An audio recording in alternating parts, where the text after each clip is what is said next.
बच्चों class third subject Hindi lesson third का question answer है। पहले वीडियो में हमने आपको चैप्टर पढ़ाया था। अब आपको जो है क्वेश्चन आंसर बताएंगे कि आपका क्वेश्चन आंसर क्या है। पहला देखिए आपका है का प्रश्नोत्तर 1 क्या है, राजा दशरथ की कितनी रानियां थी उनके नाम बताइए।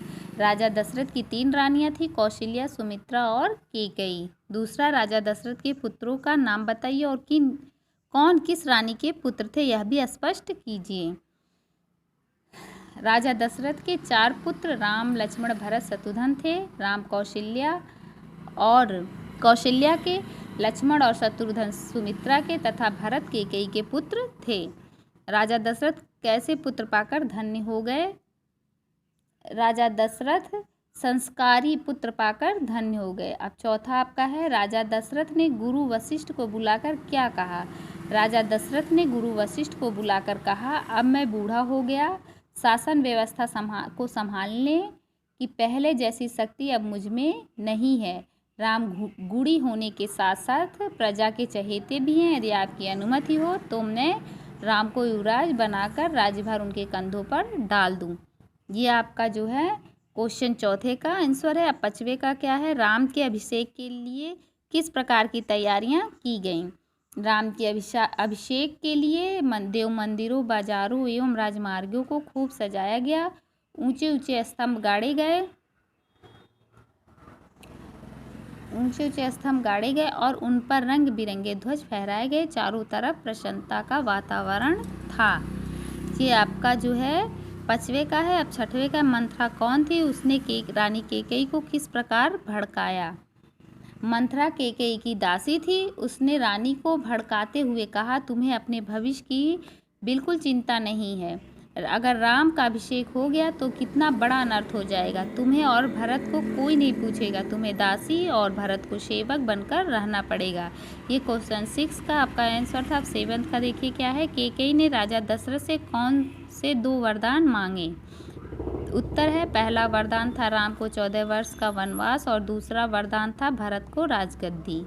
ये 7वें का था। 8वें का क्वेश्चन है, राजा दशरथ को कैकेयी की जिद के आगे क्यों झुकना पड़ा। आंसर है, राजा दशरथ को कैकेयी की जिद के आगे झुकना पड़ा क्योंकि वह क्रोधित होकर कोप भवन में बैठी थी, अपने पुत्र भरत को राजा बनाने की जिद कर रही थी। इस तरह आपका क्वेश्चन आंसर पूरा हुआ। आप खा देखिए है, किसने किससे कहा। आप सभी जानते हैं, पहला आपका है, पहले आपका जो है वो गुरु वशिष्ठ को राजा दशरथ ने कहा। गुरु वशिष्ठ को राजा दशरथ ने कहा। और दूसरा आपका है, कैकेयी को मंथरा ने कहा। तीसरा आपका है, कैकेयी को राजा दशरथ ने कहा। चौथा आपका है, दशरथ को कैकेयी ने कहा। इसके बाद किसके बाद क्या हुआ, वाक्यों को कर्मानुसार लिखना। यहाँ देखिए 1 से 5 तक लाइन में वाक्य सब बनाए हुए हैं, वाक्य बने हुए हैं, पर इनको लाइन वाइज कर्म अनुसार आपको लिखना है। अब देखिए क्या है इसमें, पहले क्या रहेगा, पहली लाइन, राजा दशरथ अपने परिवार के साथ अयोध्या में रहते थे। 5वीं लाइन आपका पहला हो जाएगा। फिर दूसरी लाइन होगी, राजा दशरथ की 3 रानियां और 4 पुत्र थे। तीसरी लाइन, राम गुणी होने के साथ साथ प्रजा के चहेते भी थे। और चौथी लाइन, कैकेयी राम को बहुत चाहती थी।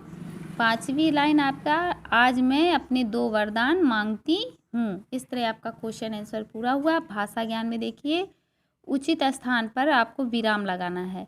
कैकेयी राम को बहुत चाहती थी, यहाँ विराम रहेगा, इसलिए वह राम के अभिषेक के संदेश को सुनकर बहुत खुश हुई और मंथरा को इस खुशखबरी को सुनाने के लिए अपने गले का रत्नजड़ित हार उतारकर भेंट कर दिया।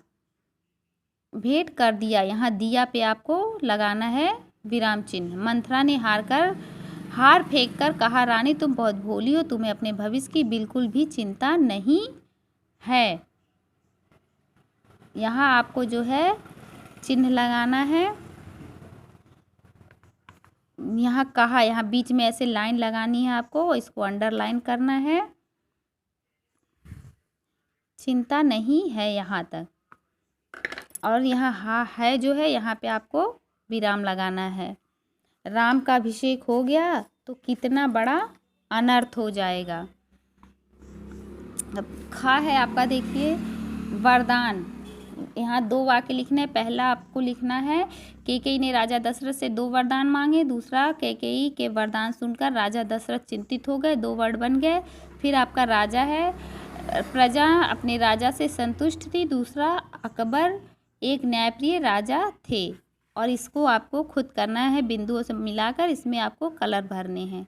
अब आपका ये लेसन तीसरा पूरा हुआ। क्वेश्चन आंसर जो हमने बताया इसको आप याद करेंगे और लिखेंगे। थैंक यू, धन्यवाद।